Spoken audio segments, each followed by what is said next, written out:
Much of our country's written history begins in Cebu, where Ferdinand Magellan landed on its shores on March 16, 1521.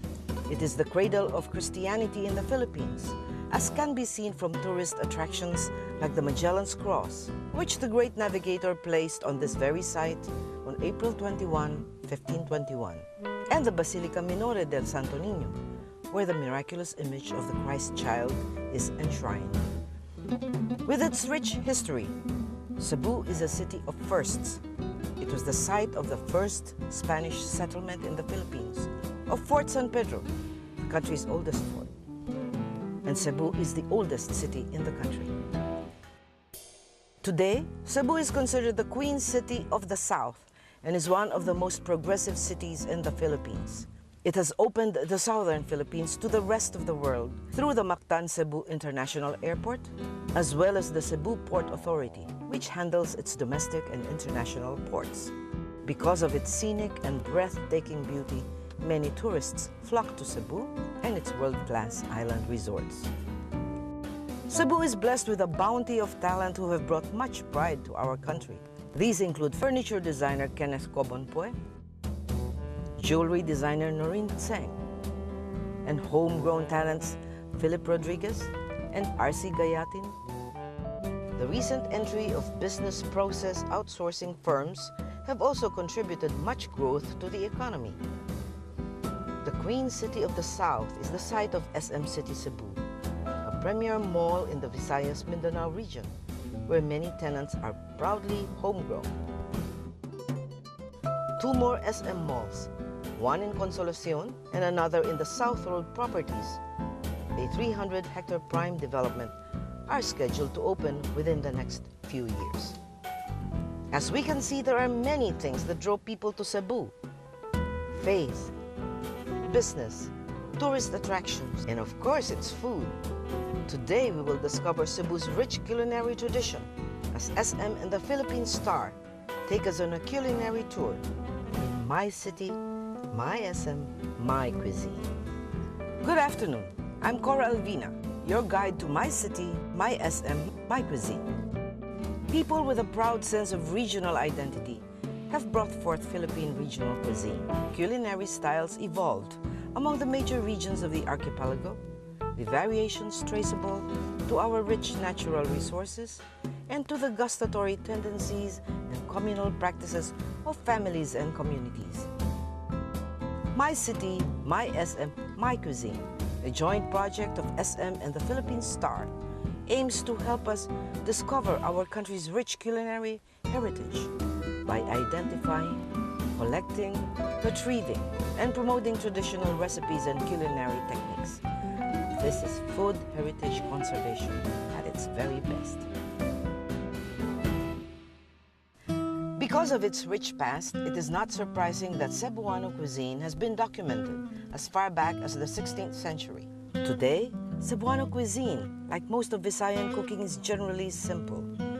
Meat or fish is merely boiled with vegetables and spices to prepare a dish called tinola. Sometimes fresh coconut milk is added to tinola to make a new dish called utan. When fish or meat is barbecued, it is called sinugba. Fish, sea urchin, and seaweed are also prepared as kinilaw by having them washed, sliced thin, and soaked in vinegar with tomatoes, salt, ginger, onions, and hot pepper. We will discover all of these and more as My City, My SM, My Cuisine goes along.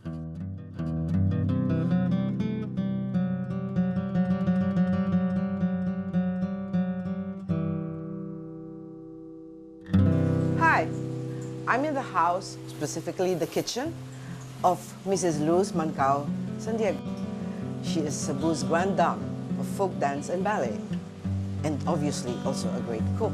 She's the mother of choreographer Val San Diego. We are very lucky that this afternoon she's allowed us to come into her kitchen and share with us her family's recipe of Perdis. Good afternoon, Mrs. San Diego, and thank you very, very much for having us.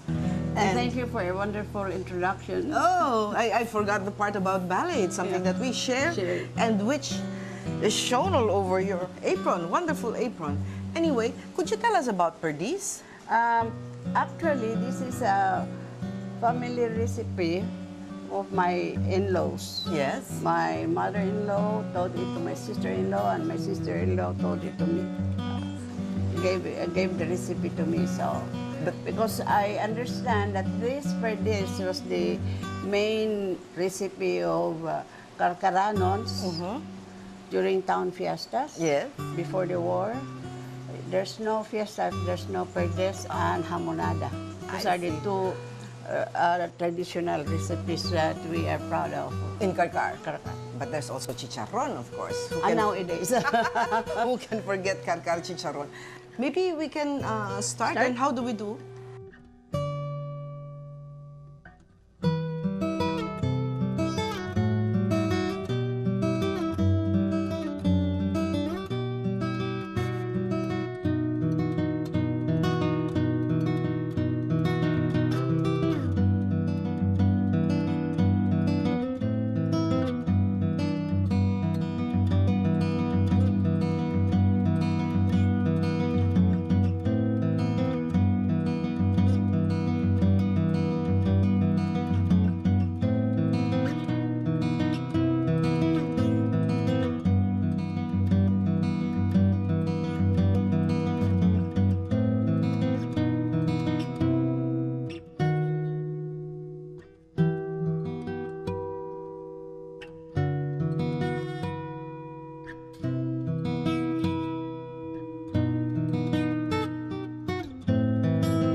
So this is it, Perdis, and I'm very happy to have tried it again after many years. I had it in Karkar, and we would like to thank you for your hospitality and for sharing the recipe with us. The pleasure is mine. I always want to share my recipes to anybody who would love to have it. Thank you.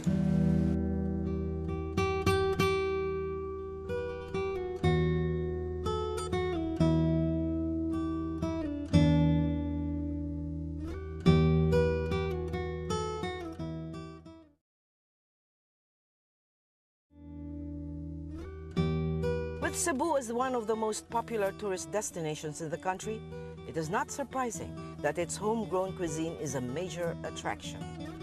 You can't talk about Cebuano food specialties without talking about its lechon, with its crisp skin and delicately flavored meat. Lechon is often eaten with hanging rice or puso, an integral part of Cebuano food.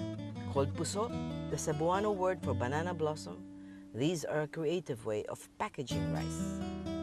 As an island paradise, Cebu is rich with gifts from the sea, best known of which is danggit, or rabbit fish. Best when sun-dried, danggit is best eaten with sukang pinakurat, and it is said, with one's bare hands. Cebuano desserts are also distinct. Dried mangoes, budbud Pilipin, a sticky rice snack, and torta visaya, a tuba pastry.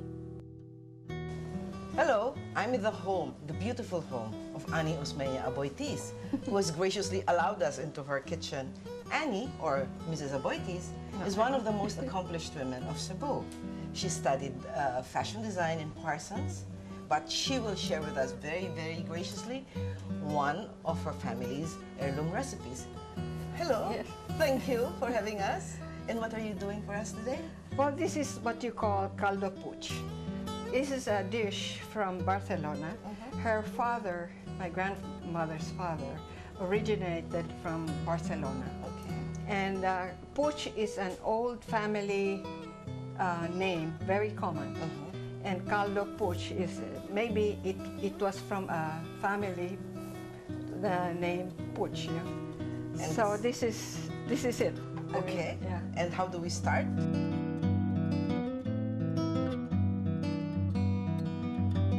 So the bacon has been crisped and Yes. we're retrieving it. This is the last that you put in the soup.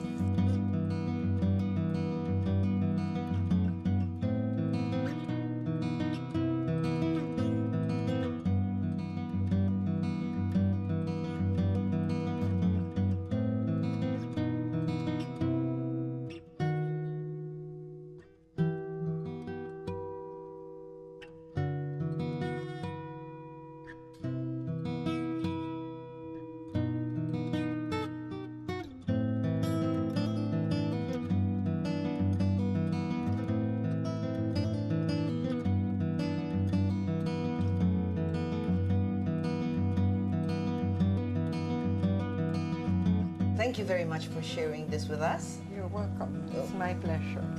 This is caldo puch.